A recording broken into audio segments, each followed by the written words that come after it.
আপনারা মা বোনেরা যদি সঙ্গে থাকেন, বিজেপির কয়েকটাই চেংড়া নেতা আছে, সেই নেতাগুলোকে আমি বাড়ি ছাড়া করব। বছর ঘুরলেই রাজ্যে বিধানসভা নির্বাচন, তার আগেই শাসক বিরোধী তরজা তুঙ্গে বাঁকুড়ার ইন্দোপুরে প্রকাশ্য সভামঞ্চ থেকে বিজেপি নেতাদের ঘরছাড়া করার নিদান দিয়ে বিতর্কে জড়ালেন বাঁকুড়ার ইন্দোপুর ব্লকের তৃণমূলের সভাপতি রেজাউল খান। জানা যায়, রবিবার ইন্দোপুর ব্লকের মহিলা তৃণমূলের আয়োজিত একটি কর্মসূচিতে যোগ দেন রেজাউল খান এবং মঞ্চে বক্তব্য রাখার সময় তিনি প্রকাশ্যে বলেন, আপনারা যদি পাশে থাকেন তাহলে সদ্য উঠতি বিজেপির চ্যাংড়া নেতাদের আমি ঘরছাড়া করব। বিজেপি যদি ক্ষমতায় আসে তাহলে তারা সর্বনাশ করবে।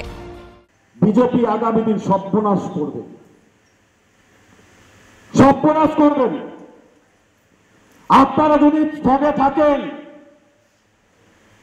যেভাবে পঞ্চায়েত ইলেকশন করেছিলাম, যেভাবে লোকসভা ইলেকশন করেছিলাম, আপনারা মা বোনেরা যদি সঙ্গে থাকেন, বিজেপির কয়েকটাই চেংড়া নেতা আছে, সেই নেতাগুলোকে আমি বাড়ি ছাড়া করব।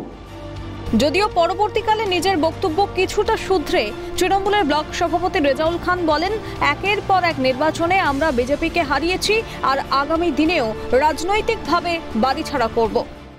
আগামী দিন আপনাদের আবার বলে রাখি, আমি মিটিংয়ে বলেছি, এখনো বলছি আপনাদের, রাজনৈতিকভাবে বিজেপির চ্যাংড়াদের, বিজেপির উন্মাদদের, যারা জাতি ধর্ম ঝগড়া লাগায়, গন্ডুল লাগায়, তাদেরকে রাজনৈতিকভাবে ঘরছাড়া করবই। এটা চ্যালেঞ্জ আমাদের রইল। বিজেপি অবশ্য এই বক্তব্যকে হুমকি হিসেবেই দেখছে।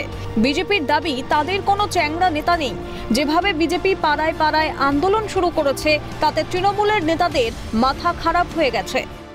দেখুন, আসলে বিজেপির কোনো চেংড়া বা অসভ্য নেতা নেই এখানে। তার কারণ আমরা আমাদের সভ্যতা ভদ্রতা এখানে রেখেছি। তার জন্য এত সব পঞ্চায়েত বা লোকসভায় যে চুরির পরেও তারা জিতেছে। আমাদের প্রতিটি বুথে এবং প্রতিটি মোড়ে যেভাবে আন্দোলন শুরু হয়েছে, তা দেখে তাদের মাথা খারাপ হয়ে গেছে। তবে তৃণমূল সভাপতি রেজাউল খানের মন্তব্যে বিতর্কের ঝড় রাজনৈতিক মহলে। স্বরূপ রায়ের রিপোর্ট, ক্যালকাটা নিউজ।